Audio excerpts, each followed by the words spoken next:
Lesson 6. Receiving Guidance from Within. Today we're entering a deeper layer of this work, learning how to receive guidance from within in a way that is embodied, intuitive, and can become unmistakably yours.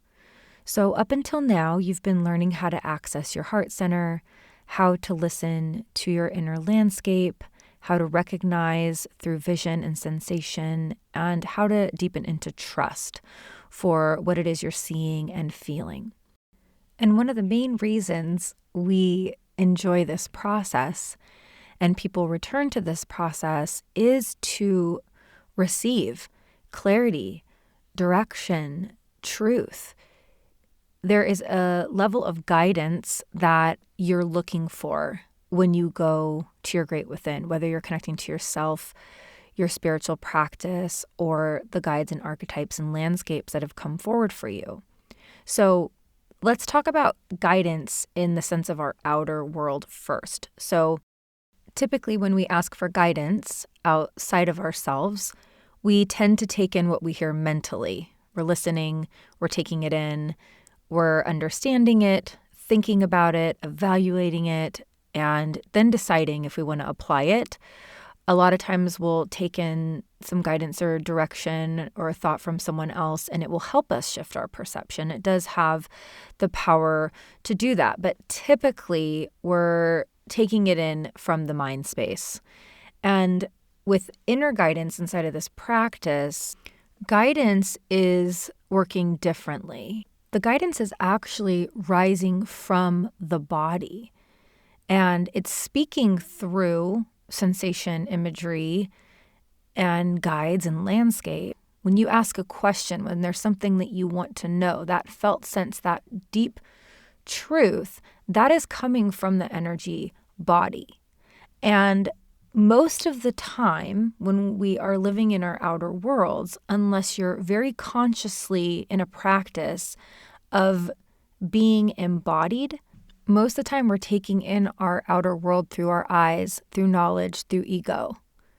And it requires a lot of effort and energy to get to a place where we're really connected to our heart center. It requires a lot of awareness. That's why in the Toltec path, there's a saying, once you wake up, you can never go back to sleep. Because so often in our lives, we're truly just sleepwalking. And we're not really tuning in to our entire system. And so when we go into these guided meditations, the very first thing we're doing is dropping ourselves into our body. We're using the breath. We're really focusing on the air going in and out of our lungs. When I say allow your body to drop deeper to the earth, a lot of times you can relax far more than you already were. You might be tight and rigid and not even know it.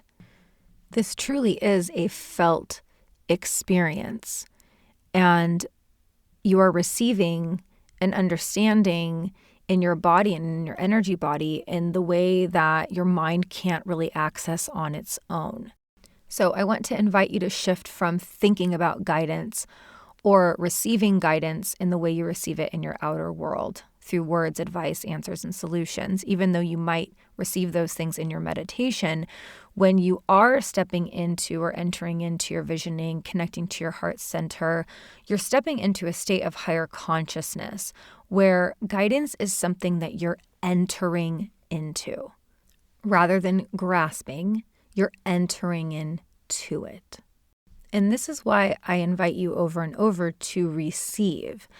Because very often, if someone listens to one of my meditations here on Insight Timer, and they are not used to so much guidance, and maybe they're not even used to not having a lot of space to really figure it out or to see or to let something come forward, it can feel very heady for them. And this is because they're trying to follow along instead of just receive. And also in their defense, because these meditations are channeled, I only leave the amount of pause that I feel Spirit wants me to leave. And what I've discovered about how I journey people over the years is that part of what I'm teaching them to do is drop into themselves quickly and trust themselves quickly, so this work will translate as they're walking in the outer world realm. So while it seems heady or too much or not enough time, the invitation is to go into it to receive, and not receive because you're trying to think about everything that I'm saying, but you're allowing the words to activate your energy body. In the same way that music activates the different chakras of our energy body. And so when you're meditating in this form, you are using your breath. You are typically starting with like a body scan and just coming into yourself, paying attention to your breath. The music is playing, so that drops you even deeper into your body. And just because we're visioning doesn't mean that you're moving into the head. It can feel like that at first, but ultimately you're communicating with the unseen through your physical, energetic body. Now, when I first started doing this practice with myself, I didn't realize that I was having such profound shifts in awareness because those shifts were happening in my body. So if you remember the lesson on ego and the soul, and I shared the journey where I called those parts of myself forward, I came into my body to first feel, what does my ego feel like? What does it look like? And I started to call those parts forward, and then I took a deep breath in and I exhaled and I sent it out of my body and I said, show yourself to me. Now, that was not a learned technique. I came into this process through my own inner work, through my connection to the unseen, just really through giving myself permission to connect to spirit in a way that felt authentic to me. So this was not a teaching or a course where I learned how to do this. So because that came intuitively, what my vision in my body was sharing with me, how spirit was talking to me, is it wanted me to see and feel these things in my body before I sent them out of me. It wanted me to go within, not receive the guidance by thinking about it or by trying to imagine it, but it wanted me to go into my body first. What does my body have to say about this? You don't receive guidance by thinking about it or by trying to imagine the right thing or by analyzing it. The deep guidance that is really life-changing for people inside of this practice is by creating these somatic conditions that allow your deepest truth and your real experience to rise up. When you ask your questions and your inquiries from the felt, embodied, intuitive space instead of the place of mental wanting, the heart becomes more receptive because your body always knows how to call its truth forward. And your inner world will always know how to answer if you create that space and allow yourself to just receive. And this is why people have had such profound shifts through visioning. And it's not because they've understood something finally. It's because their body somatically felt it and it shifted their perception to become a reality. So when someone leaves a comment on an insight timer meditation and says, I've been going to so much therapy around this, and this one meditation helped me completely change my life, it's because they had a felt sense experience. Understanding alone does not create transformation. So the mind can understand something for years, why that happened. It wasn't my fault. I don't need to feel guilt. I don't need to feel shame. Like, the mind can understand. The mind knows why a pattern might exist. The mind can trace the origin of the wounding and even name the uncomfortable, painful dynamic in a relationship. And the mind can still be stuck, even with the understanding and the knowing. And to me, that is just a big sign that says the mind is not what's going to heal me. The body, the heart, the felt sense of truth, that is transformation. I want to give you another example of how this works. So one of my most popular meditations here on Insight Timer is a cord-cutting meditation for relationships. And people come into that meditation looking for relief, clarity. Most often they want to let go energetically of their connection to someone. And when they come into the journey, they have an entire mental narrative about their relationship, as we all would and do, right? The stories, the patterns, the fear, the reason they feel stuck, the history, the questioning, why can't I let go? They have beliefs, hard agreements and perceptions attached to their relationship. And because they've lived inside of that story for so long, they often don't expect to be surprised by what they feel and see in the journey, because they already know what the connection looks like, right? They just want to change it. Well, when they step into the vision, when they drop into their body, and when I ask them to ask themselves, their heart center, show me the cord that connects me to this person. More often than not, the truth that arises inside of them often looks much different than the story in their mind. But the most important part of this is that the journey is inviting them to feel it in their body as an energy first. That connection, that desire, that longing, that frustration, that anger. The journey invites them to feel it. The question, the ask, the guidance, show yourself to me. Now they're seeing it and feeling it at the same time. Their inner vision might be showing them a cord from their belly wrapped around the other person's wrist. They might see the other person standing far away and they're still really holding on. They might see a knot or a tether or a looping pattern.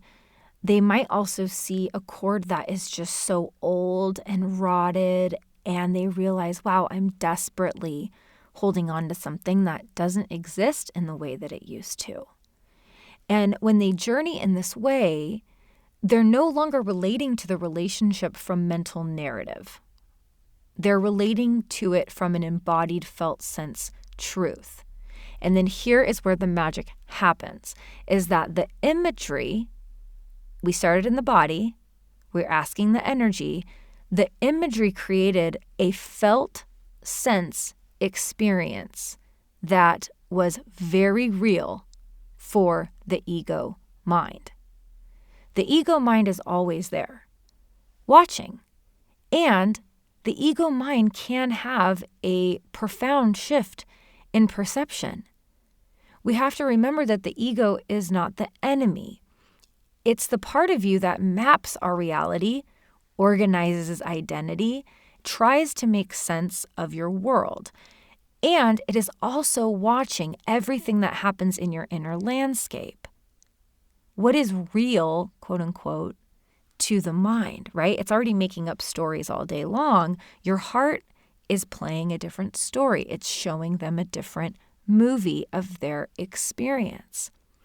And so when you step into this practice and your body begins to reveal this truth, the ego doesn't have to be convinced. The ego sees it. The ego feels it. And it responds to this undeniable reality of what your inner world is showing you. And that is where the profound shift in perception happens.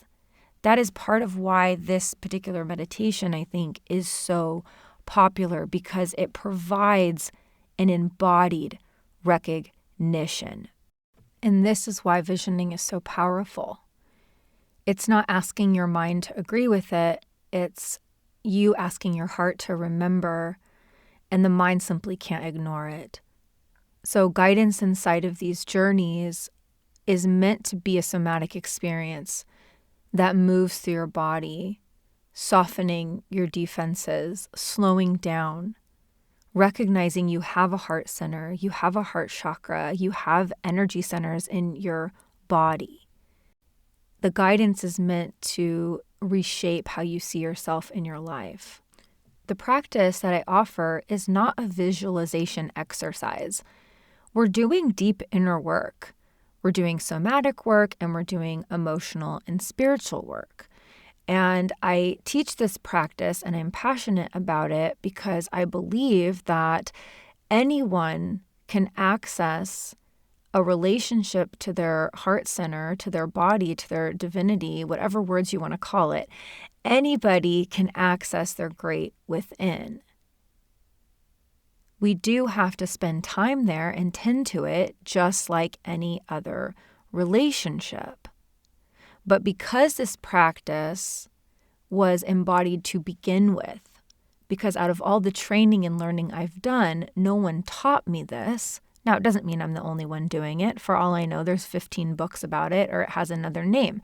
It doesn't really matter to me. It's never really mattered to me, because this was my body's own felt intuitive guidance of how I could heal things in my life that I had struggled with for years, that for some reason therapy wasn't quite landing or giving me a somatic experience. And so part of this journey in this course is you really connecting to how you quickly can drop into your body, how you quickly, slowly come into your body, what practices in your life are somatic in nature that bring you into a place of connection with self. So here are a couple practices that I would invite you to do. One requires you to have nothing but yourself. So a quick way to access being in a place of somatic receptivity is placing a hand on your heart, on your chest,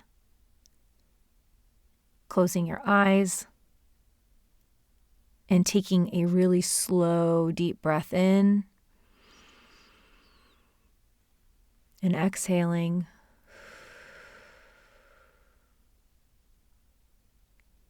There should be a shift, even if it's subtle. The more you practice the one hand on heart, one breath, it can become a switch that gets flipped when you're activated. You know where to find it. You're asking your body, you're saying, hey, body, where do I find peace? Where do I find surrender? Where do I find that energy of wanting to let go of control? So if you can do that practice in the morning when you wake up, when you're brushing your teeth, you take a pause in between shampoo and conditioner, okay? Practice. And I know it seems simple, but we live in a world where we want everything to be so complicated and intense, but the truth is like the breath is the most powerful thing. It really is. It's what brings us into our body. So make room. Make room in the in-between time when you don't have time to lay down and meditate for 15 or 20 minutes. Begin to make that room. Now, the second practice is similar to the first, but I want you to invite in a smell, a scent. So whether that's sage, Palo Santo, an essential oil, you burn something or smell something, take it in, really pay attention to your breath, deep inhale and exhale, and you attune yourself to that scent as something that makes you feel grounded, which to me is another word of saying in my body. And the reason why I'm inviting you to do this practice is because if you're going to be learning to vision with your eyes open and connect to yourself with your eyes open, you don't always get to close your eyes. You don't always get a moment that putting some essential oil on before you go into a meeting or a conversation and smelling it can calm your nervous system. It can remind your nervous system that you're safe and you have a practice. It can bring you from ego to soul, from head to heart. And how these small things support guidance is, again, guidance is a felt sense. And the more you start connecting to your body, the easier it's going to be when you go into your vision to let your body lead the way.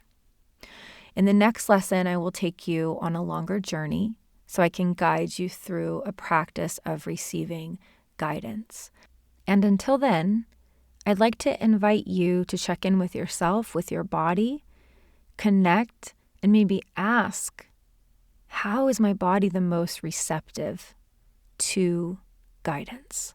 What sense really works and lands for you?